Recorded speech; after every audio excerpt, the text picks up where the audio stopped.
Hi friends, आज आपण मेथीची भाजी वेगळी पद्धतीने करणार आहोत. त्यासाठी आपण प्रथम तेल गरम केलं, त्यामध्ये जिरे टाकले, लसूण टाकला, त्यानंतर हिरवी मिरची टाकली आणि आपण जी सुंदर अशी धुवून घेतली ती मेथीची भाजी हिरवीगार ती त्यामध्ये टाकली आहे.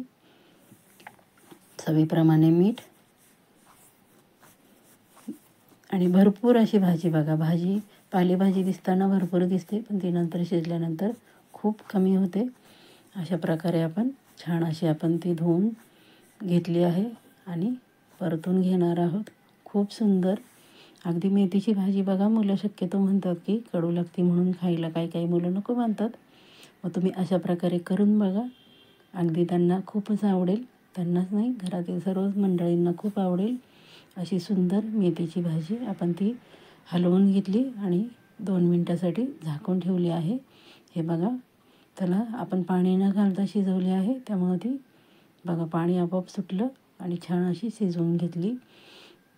काही म्हणतात की मेथीची भाजी झाकून म्हणजे पालेभाज्या झाकून नाही ठेवायच्या, पण आमच्या घरामध्ये भाजी पूर्ण शिजलेली आवडते, कच्ची सर अजिबात नाही चालत. म्हणून मी शक्यतो भाज्या चांगल्या शिजवून घेते. छान बघा अशी आपण परतून घेतली आहे. पुन्हा आपण 2 मिनटासाठी झाकून ठेवणार आहोत. हे बघा, म्हणजे त्यातलं पाणी सर्व आटून गेलं आहे. आपण अजूनही माझ्या चॅनलवर नवीन असाल तर माझ्या चॅनलला लाईक करा, सबस्क्राईब करा आणि सबस्क्राईब करून नाही थांबायचं. जे बेल आयकनचं बटन आहे ते दाबायचं, म्हणजे तुम्हाला नवीन नोटिफिकेशन माझ्या रेसिपीच्या मिळतील. त्यानंतर आपण त्यामध्ये मावेल या प्रमाणामध्ये बेसन पीठ घालायचं आहे. खूप सुंदर चव तर अगदी तुम्ही माझी रेसिपी बघितली बघा, कोबीचं पिठलं अगदी तशीच, अगदी मुलं चपाती भाकरीबरोबर न खाता अशीच खातील, एवढी अप्रतिम होते मेथीचं पिठलं. करून बघा मैत्रिणींनो.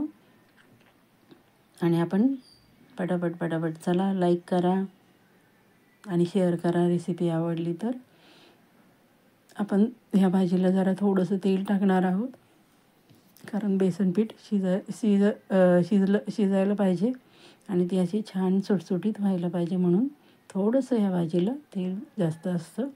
नाहीतर माझ्या एरवी कुठल्याही भाजीला मसाल्यांचा वापर कमी असतो आणि तेलाचा पण वापर कमी असतो. तुमच्या घरामध्ये जे साहित्य अवेलेबल आहे त्या साहित्यामध्ये मी रेसिपी दाखवण्याचा प्रयत्न करते. त्यामुळे मैत्रिणींनो, चला मग पटापट शेअर करा.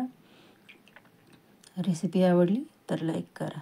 हे बघा किती सुंदर झाले. आपण अजून त्यात थोडंसं पीठ टाकणार आहोत, म्हणजे खूप सुंदर असं मेथीचं पिठलं ही रेसिपी तुमच्यासाठी आणली आहे. छान असं हलवून घ्यायचं आहे. सुंदर अशी रेसिपी, चव तर एवढी छान लागते ना. तुम्हाला जर हवं असेल तर तुम्ही मिरची आणि लसूण ह्याचा ठेचा म्हणजे पेस्ट पण टाकू शकता. हे बघा किती सुंदर झाली आहे. अगदी व्यवस्थित हलवून घेतलं आहे आपण, एकसारखं पीठ त्या भाजीला लागेल एवढी सुंदर रेसिपी. मैत्रिणींनो, करून बघा. त्यानंतर आपण ते पिठलं बेसन टाकलं आहे, ते शिजण्यासाठी 2 मिनटं झाकून ठेवलं होतं. हे बघा पूर्ण बेसन छान असं शिजलं आहे.